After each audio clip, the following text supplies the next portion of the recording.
Welcome to our channel. Today we how to build a feature engineering pipeline with Zillow. Quick tutorial step by step clearly. Start by gathering your dataset from Zillow's API or web scraping.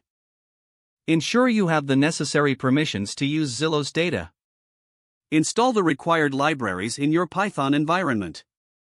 Use the pip command to install libraries like pandas, numpy, and scikit-learn. Once installed, import these libraries into your Python script. Load your dataset into a pandas data frame for easy manipulation. Examine the first few rows of the data frame to understand its structure. Identify the features that are relevant for your analysis. Check for missing values in the dataset using the isNull method. Decide how to handle these missing values. You can either fill them with mean or median values, or drop the rows entirely. Next, convert categorical variables to numerical format using one-hot encoding. Utilize the pandas get_dummies method for this transformation.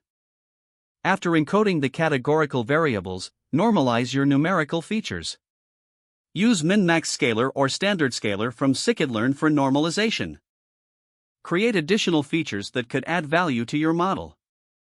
For instance, consider calculating the price per square foot.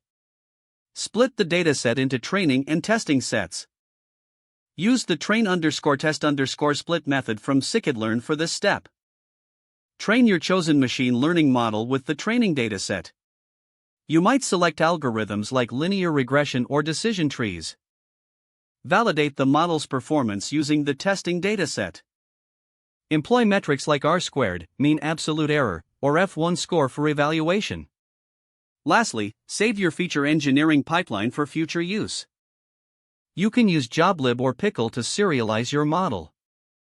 This will allow you to load it later without repeating the process. If the page does not load, refresh the browser or try again in a private or incognito window. Make sure you are using the correct email address, then retype it carefully to avoid small typos. Don't forget to like this video and subscribe to our channel for more step-by-step tech guides.